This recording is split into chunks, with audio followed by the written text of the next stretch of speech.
नमस्कार, हिस्ट्री अब में आप सभी का हार्दिक स्वागत है। तो यूपी आरो स्पेशल जो हमारी ये सीरीज चल रही है, इसमें प्राचीन भारतीय इतिहास के क्रम में आज जो दूसरा टॉपिक है, बहुत ही महत्वपूर्ण टॉपिक है, हड़प्पा सभ्यता या सिंधु सभ्यता।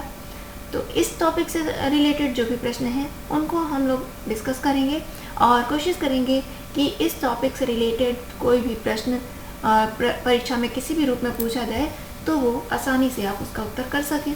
और अगर आप लोगों ने अभी तक हमारे चैनल को सब्सक्राइब नहीं किया है तो प्लीज़ चैनल को सब्सक्राइब कर लीजिए। चैनल पर ऑलरेडी राष्ट्रीय आंदोलन की प्लेलिस्ट पड़ी हुई है, आप उसको चेकआउट कर सकते हैं। संवैधानिक विकास जो कि थ्योरी क्लास है उसको आप देख सकते हैं। साथ ही साथ आधुनिक भारत की भी हमारी सीरीज चल रही है। तो जहाँ से जो भी चीज़ें आधुनिक भारत हो रहा है, इधर प्राचीन भारत चल रहा है, राष्ट्रीय आंदोलन कंप्लीट हो चुका है, तो आप ये जो कंटेंट है आपके लिए बहुत ही महत्वपूर्ण होने वाला है। तो आप जुड़िए हमारे चैनल से, अपना सपोर्ट करिए, चैनल को सब्सक्राइब कर लीजिए। बाकी हम आपके लिए जितना हमसे हो पाएगा हम बिल्कुल करेंगे, कहीं पर पीछे नहीं रहेंगे और आपको भी पीछे रहने नहीं देंगे। आप भी सफल हों, ये हमारी शुभकामनाएं हैं आपके लिए। तो शुरू करते हैं आज का सेशन और देखते हैं सेशन संबंधी प्रश्नों को। पहला प्रश्न है, निम्न में से कौन सी संभवतः भारत में प्रयोग की जाने वाली प्रथम धातु थी?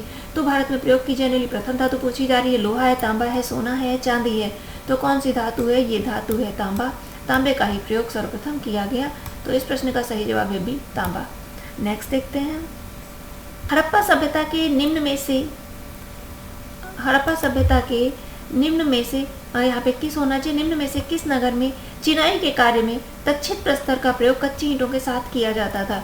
अब प्रश्न में जब इस तरह के शब्द प्रयोग होते हैं, यहीं से जो परीक्षार्थी हैं थोड़ा सा घबरा जाते हैं, लेकिन बिल्कुल भी घबराने की जरूरत नहीं है। आपको मालूम होना चाहिए कि पत्थरों का प्रयोग कहाँ हुआ है। तो जहाँ पे पत्थरों का प्रयोग हुआ वहीं पर तराशे गए पत्थरों का भी प्रयोग हुआ। तक्षित प्रस्तर का मतलब है तराशे गए पत्थर।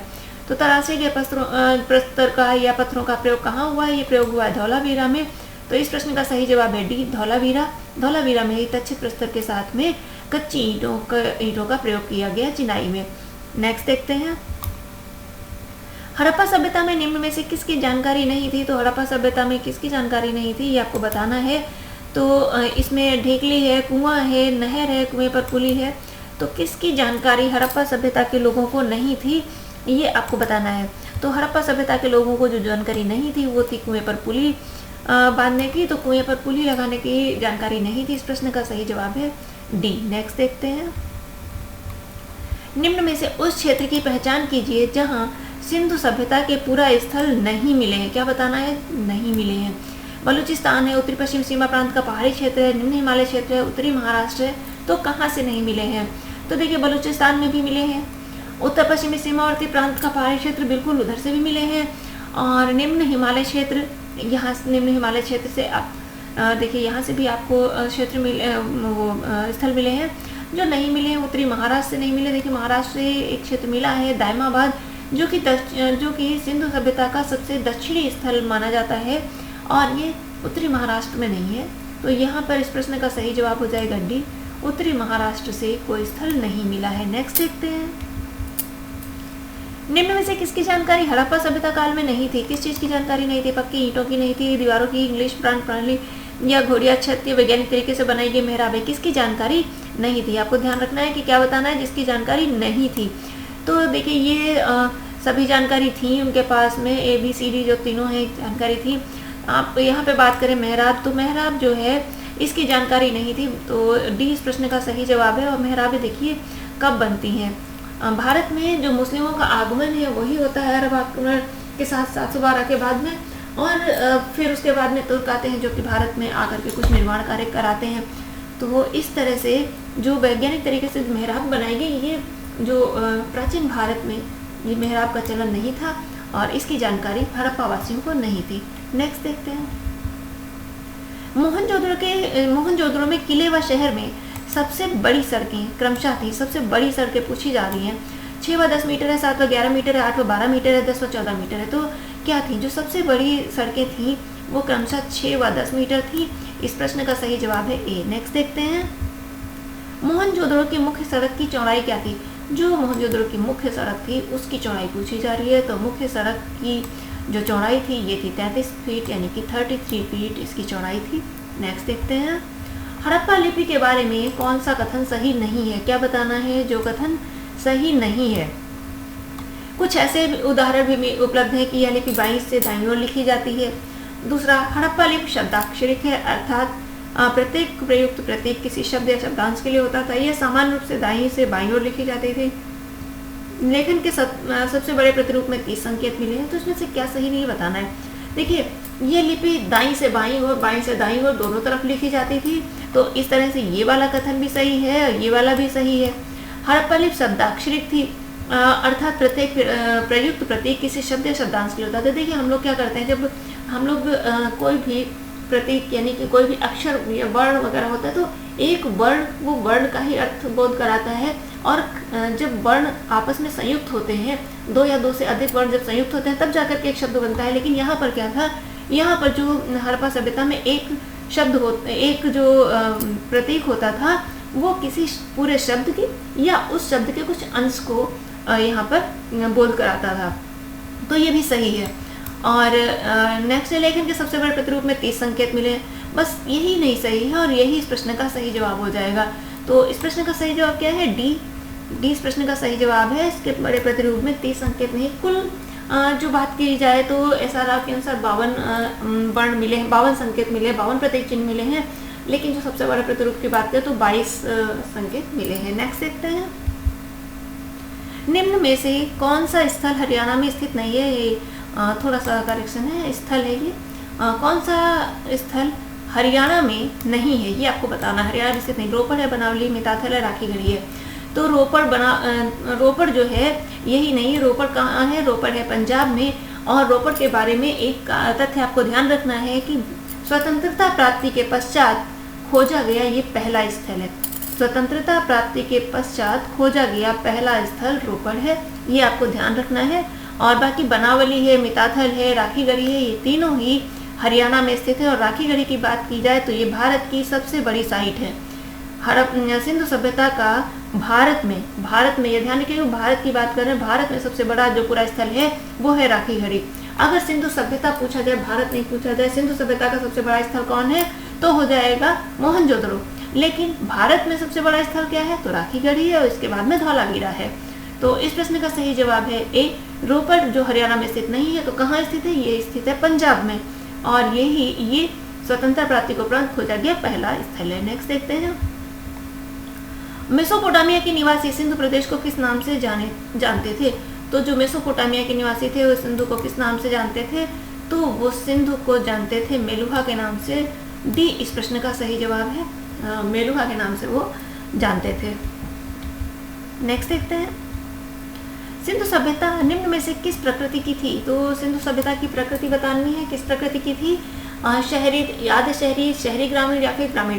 देखिए, सिंधु सभ्यता की सबसे बड़ी विशेषता ये थी कि ये एक शहरी सभ्यता थी, और नगरीकरण जो है या नगर योजना जो है ये सिंधु सभ्यता की सबसे बड़ी विशेषता है, जो कि इसे विश्व की सभी सभ्यताओं में उच्च कोटि की सभ्यता होने का दर्जा प्रदान करती है। तो शहरी थी, ये पूर्ण रूप से शहरी सभ्यता थी। नेक्स्ट देखते हैं, किस हड़प्पाई स्थल से मानव अस्थिपंजर के निकट एक बकरे का अस्थिपंजर प्राप्त हुआ है? कहाँ क्या पूछा जा रहा है कि मानव अस्थिपंजर के साथ बकरे का अस्थिपंजर। तो लोथल है, कालीबंगा है, हड़प्पा है, मोहनजोदड़ो है। तो ये मिला है मोहनजोदड़ो से। इस प्रश्न का सही जवाब है डी, मोहनजोदड़ो। मोहनजोदड़ो में एक कब्र है जिसमें एक तरफ एक मानव का अस्थिपंजर मिला है और वहीं पे बगल में उसके एक बकरे का अस्थिपंजर रखा हुआ है। तो ये मानव के साथ में पशुओं का भी समाधिकरण करने का एक उदाहरण है। तो इस प्रश्न का सही जवाब है डी। नेक्स्ट देखते हैं, किस हड़प्पा स्थल से निकास नालियों के साथ फर्श जड़ित 12 स्नान गृह का एक समूह प्राप्त हुआ है? 12 स्नान गृहों का एक समूह ये कहाँ से प्राप्त हुआ है आपको बताना है। तो जो 12 स्नान गृहों का एक समूह प्राप्त हुआ है ये प्राप्त हुआ है लोथल से। और लोथल की बात करें तो लोथल कहाँ है? तो लोथल है खंबात की खाड़ी में, गुजरात राज्य में। तो वो लोथल से ही ये मिला हुआ है 12 स्नान गृह का एक समूह। और लोथल की अगर आप देखें कि लोथल कहाँ है तो लोथल है गुजरात में। और गुजरात में भी अगर आप देखें तो वहाँ से कई सारे स्थल मिले हैं, जैसे सुकोटदा है, आपका धौलावीरा है, देसलपुर है, लोथल है, रंगपुर है। तो इनमें आपसे पूछा जाता है कौन कहाँ है, तो लोथल है खंभात की खाड़ी में, जबकि अगर आप धौलावीरा, सुरकोटदा या देसलपुर की बात करें तो ये है कच्छ की खाड़ी में। तो लोथल, ये जो गुजरात में जो स्थल मिले हैं वो उनको दो भागों में विभाजित किया जाता है, एक कच्छ की खाड़ी में मिले स्थल और दूसरे खंभात की खाड़ी में मिले स्थल। तो लोथल खंभात की खाड़ी में स्थित है। इस प्रश्न का सही जवाब है ए। नेक्स्ट देखते हैं। झील के किनारे स्थित प्राचीनतम कृषि स्थल, झील के किनारे स्थित प्राचीनतम कृषि स्थल पूछा जा रहा है तो कौन सा? चिरांद है, लोहरा देवा है, मेहरगढ़ है, मैदहा है। तो झील के किनारे जो स्थित है ये है लोहरा देवा, और ये यहाँ से कृषि के प्राचीनतम साक्ष्य मिले हैं, और वो जो साक्ष्य मिले हैं वो किस चीज़ के मिले हैं? चावल के मिले हैं, धान के। और ये उत्तर प्रदेश के संत कबीर नगर में स्थित एक स्थल है। नेक्स्ट देखते हैं। हड़प्पा का कौन सा स्थल प्राचीनतम भूकंप के साक्ष्य को दर्शाता है? कौन सा ऐसा स्थल है जो भूकंप के साक्ष्य को दर्शाता है? तो ये है कालीबंगा। कालीबंगा से ही भूकंप के साक्ष्य का पता चलता है। इस प्रश्न का सही जवाब है बी। नेक्स्ट देखते हैं। किस हड़प्पन स्थल से मिट्टी का पैमाना प्रतिवेदित है? देखिए, प्रश्न की भाषा थोड़ा सा चेंज कर देते हैं और बस उससे कई बार कंफ्यूजन हो जाता है, लेकिन आपको सिर्फ इतना ध्यान रखना कि मिट्टी का पैमाना कहाँ से मिला है। तो मिट्टी का पैमाना मिला है कालीबंगा से, तो इस प्रश्न का सही जवाब है बी। मिट्टी का पैमाना कालीबंगा से मिला, जबकि हाथी दांत का पैमाना मिला है लोथल से। इस प्रश्न का सही जवाब है बी। मिट्टी का पैमाना कालीबंगा से मिला। नेक्स्ट देखते हैं। रेखीय मापन के लिए हाथी दांत का पैमाना, अभी आपसे चर्चा की, हाथी दांत का पैमाना कहाँ से प्राप्त हुआ है? तो हाथी दांत का पैमाना प्राप्त हुआ है लोथल से। इस प्रश्न का सही जवाब है ए, लोथल। नेक्स्ट देखते हैं। किस हड़प्पीय स्थल में, यहाँ पर में है, एक मिनट,